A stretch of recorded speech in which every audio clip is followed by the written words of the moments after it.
অনেক অনেক কৃতজ্ঞতা জানাচ্ছি। আমরা একটা দেশ চেয়েছিলাম, অনেক রক্তের বিনিময়ে আমরা দেশ পেয়েছিলাম। আমাদের নেতা শহীদ রাষ্ট্রপতি জিয়াউর রহমান স্বাধীনতা ঘোষণার মাধ্যমে সশস্ত্র সংগ্রাম করে আমাদেরকে একটা দেশ দিয়েছিলেন, একটি মানচিত্র দিয়েছিলেন। আমরা চেয়েছিলাম বিশ্বের মানচিত্রে মাথা উঁচু করে দাঁড়ানো বাংলাদেশ হিসাবে। সেই স্বপ্নকে আমাদের পুনরুদ্ধিত করেছে তাবেদারি গোষ্ঠী। তারা বাংলাদেশকে তাবেদার বানাতে চেয়েছিল বলেই শহীদ রাষ্ট্রপতি জিয়াউর রহমানকে হত্যা করা হয়েছে। আমাদের নেত্রী গৃহিণী ছিলেন, সেই গৃহিণীর থেকে রাজপথে নেমে এসে এদেশের প্রয়োজনে, এদেশের গণতন্ত্রের প্রয়োজনে স্বৈরাচার হটার আন্দোলনে রাজপথে নেমে এসে আন্দোলন সংগ্রাম করে আপসীর নেত্রী হিসেবে নিজেকে প্রতিষ্ঠিত করেছেন। বারবার বাংলাদেশের রাজনীতিতে বাংলাদেশের গণতন্ত্রকে ধ্বংসের ষড়যন্ত্র চলেছে। আমাদের নেত্রী আপসীন থেকে বাংলাদেশের গণতন্ত্রকে বারবার পুনরুদ্ধারের সংগ্রাম করেছেন। যে কারণে আজকে বাংলাদেশের আপসীন নেত্রী হিসেবে, গণতন্ত্রের নেত্রী হিসেবে আমাদের নেত্রীকে সবাই শ্রদ্ধা করেন, ভালোবাসেন। আজকে বিএনপির বর্তমান চেয়ারম্যান জনাব তারেক রহমান আমাদের তার যোগ্য পিতার যোগ্য মাতার যোগ্য উত্তরসূরি হিসাবে আজকে বাংলাদেশকে গড়ে তুলতে চান। তিনি চান আগামীর বাংলাদেশ যাতে 18 কোটি মানুষের বাংলাদেশ হয়। আগামীর বাংলাদেশে সবাই যাতে তার গণতান্ত্রিক অধিকার, ভোটাধিকার, তার বাক স্বাধীনতা, তার কথা বলার অধিকারগুলি ফিরে পায়। আমরা চাই, আমরা এমন একটি বাংলাদেশ চাই যে বাংলাদেশে আমাদের সহযোদ্ধাদের স্বপ্নের বাংলাদেশ হবে, যে বাংলাদেশটি সর্বস্তরের সবাই বুক ফুলিয়ে বলতে পারবে এদেশ আমার, এদেশের আমিও একজন অধিকারী। এই দেশকে আমরা সকলে মিলে ঐক্যবদ্ধভাবে আমরা গড়ে তুলব। আজকে আমি এখানে রাজনৈতিক বক্তব্য রাখবো না, শুধু এই কথাটি বলতে চাই, অনেক রক্তের বিনিময়ে, অনেক যুদ্ধ করে, অনেক নির্যাতন নিপীড়ন সহ্য করে, অনেক জেল জুলুমের মাধ্যমে আমরা আবার একটি গণতান্ত্রিক পরিবেশ পাচ্ছি। আগামী 12 তারিখ যে নির্বাচন হবে, সেই নির্বাচনে আপনি আপনার ভোটাধিকার প্রয়োগের মাধ্যমে এই দেশ গড়ার আপনি অংশীদার হবেন। অনেক আমরা দীর্ঘদিন ভোটাধিকার থেকে বঞ্চিত ছিলাম, কিন্তু সে কারণে যারা জনপ্রতিনিধি ছিল তারা জবাবদিহিতার মধ্যে থাকতো না, তারা জনগণের কাছে আসতো না, তারা জনগণকে কাছে টানতো না, তারা এলাকার উন্নয়নের ব্যাপারে তারা কখনোই চিন্তা ভাবনার থেকে দূরে থাকতো। আমরা বলতে চাই আগামী 12 তারিখ যারা এই এলাকায় বসবাস করেন, আপনাদের কাছে উদাত্ত আহ্বান, এই এলাকায় এই ভোটাধিকারের জন্য আমাদের অনেক সহযোদ্ধা রক্ত দিয়েছে, অনেক সহযোদ্ধা এখনো গুম আছে, অনেক সহযোদ্ধা পঙ্গুত্ব বরণ করেছে।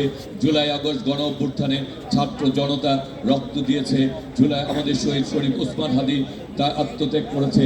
আমাদের সহযোদ্ধাদের এই ধারা, তাদের একটাই চিন্তা ছিল এদেশ একটি গণতান্ত্রিক দেশ হবে, এদেশের মানুষের ভোটাধিকার বাস্তবায়ন হবে। আমরা যদি তাদের সাথে তাদের সেই রক্তকে সম্মান করতে চাই, তাদের আত্মত্যাগকে যদি আমরা সম্মান করতে চাই, আমরা যদি এদেশের নাগরিক হিসাবে আমাদের অধিকারকে বাস্তবায়ন করতে চাই, তাহলে 12 তারিখ আমাদের সকলকে কেন্দ্রে যেতে হবে। তাহলে আমরা বলতে পারবো আমরা এই দেশের নাগরিক, আমরা এই দেশের মালিক, আমাদের কথাই এই দেশের জনপ্রতিনিধি নির্বাচিত হয় এবং এই দেশে আমাদের কথাই আগামীর বাংলাদেশে যিনি রাষ্ট্র শাসন করবেন তিনি আমাদের ভোটে নির্বাচিত। আর যাদেরকে ভোট দিয়ে আপনারা নির্বাচিত করবেন, যখন এই এলাকার সব মানুষ ভোটের দেখা যাবে, যদি আজকে আপনি সবাই ভোটে অংশগ্রহণ করেন, আজকে যদি ভোট প্রদানের পার্সেন্টেজ 70 বা 80% হয়, তখন যে জনপ্রতিনিধি হবে সে কিন্তু আপনাদের কাছে জবাবদিহিতা থাকতে বাধ্য হবে। আপনারা তার কাছে যে বলতে পারবেন আমার ভোটে আপনি নির্বাচিত হয়েছেন, আপনি আমার কাছে জবাবদিহিতা দিতে বাধ্য। আপনার ভোটে যখন আমরা নির্বাচিত হব, আপনাদের সামনে আমরা তখন নেতা হতে আসবো না, সেবক হতে আসবো, আপনাদের ভাই হতে আসবো, আমরা এলাকার সন্তান হিসাবে আপনাদের সামনে দাঁড়াবো। আমরা রাজনৈতিকভাবে আমরা অনেকভাবে আমাদের হয়তোবা রাজনৈতিক প্রেক্ষাপটে আমাদের অনেক পদ পদবি ছিল। আমি বিএনপি জাতীয় নির্বাহী কমিটির এখন সদস্য, একসময় ছাত্রদল কেন্দ্রীয় কমিটির সাধারণ সম্পাদক ছিলাম, ঢাকা মহানগর বিএনপির ভারপ্রাপ্ত প্রথম যুগ্ম সাধারণ সম্পাদক, ঢাকা মহানগর ছাত্রদল আহ্বায়ক, সাধারণ অনেক পদে ছিলাম। দীর্ঘ রাজনীতি করতে শতাধিক মামলার জর্জরিত হতে হয়েছে, 7 বার কারাগারে গিয়েছি, 8 বছর সাজা হয়েছে, 86 দিনের রিমান্ডে ছিলাম, তারপরেও 2 বার মৃত্যুর হাত থেকে বেঁচে এসেছি। আল্লাহর রহমতে এখনো বেঁচে আছি। আগামী দিনে এই এলাকার আমরা প্রতিহিংসার রাজনীতি করব না। আমরা সকলকে নিয়ে, সবাইকে নিয়ে, যারা এলাকার মঙ্গল চায়, যারা ঢাকা 9কে গড়তে চায়, আমরা সকলকে নিয়ে ঐক্যবদ্ধভাবে এই ঢাকা 9-এর উন্নয়নে আমরা কাজ করতে চাই। আমরা চাই আপনাদের কাছে জবাবদিহিতার থাকতে আমরা চাই আপনারা আমাদেরকে বলেন যে যে আপনার ভোটেই আমি নির্বাচিত, সুতরাং আপনারা নিজেরা যাবেন, পরিবারের সদস্যদের নিয়ে যাবেন, শুভাকাঙ্ক্ষীদের নিয়ে সবাই নিয়ে ভোট কেন্দ্রে নিয়ে আপনি আপনার অনেক রক্তের বিনিময়ে অর্জিত এই ভোটাধিকারকে বাস্তবায়ন করবেন। আর সর্বশেষ একটি কথা বলতে চাই, আমি আপনাদের সন্তান, আপনাদের ঘরের ছেলে। আমি এই এলাকার অলিতে গলিতে ঘুরে বেরিয়েছি। আজকে এখানে প্রথম আসেনি, আজকে এই মহল্লায় আমার হয়তোবা আজকে নিয়ে প্রায় 20-25 বার আমার এখানে আসা হয়েছে, হয়তোবা সংখ্যায় গড়লে তা আরও বেশি অনেক হবে। কেউ অনেকের সাথে আমার বন্ধুত্বের সম্পর্ক ছিল, অনেকের সাথে ভাইয়ের সম্পর্ক ছিল, সামাজিক সম্পর্ক ছিল।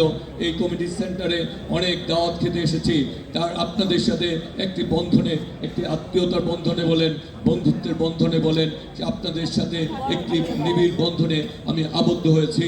আপনাদের সেই বন্ধনের দাবি রেখেই বলছি, এলাকার সন্তান হিসেবে আপনারা আপনার ভাইকে, আপনার সন্তানকে যেভাবে ভালোবাসেন, আমি আপনাদের সেই ভালোবাসা চাই। বিনিময়ে আপনাদেরকে ভরসা দিচ্ছি, আপনারা যে ভরসা নিয়ে, যে অধিকার নিয়ে আপনারা আমার পাশে এসে দাঁড়াবেন, সেটি শুধু আমার পাশে এসে দাঁড়ানো না, সেটি বাংলাদেশের পাশে এসে দাঁড়ানো, জাতীয়তাবাদী দলের পাশে এসে দাঁড়ানো, ধানের পাশে এসে দাঁড়ানো, এই এলাকার উন্নয়নের পাশে এসে দাঁড়ানো।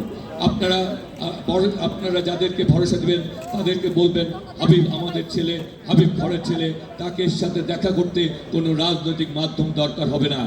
আপনারা আমার ঘরে যাবেন, আমার বাসা ছোট, দরজা ছোট, আমার হৃদয়ের প্রশস্ততা ইনশাল্লাহ অনেক বড়।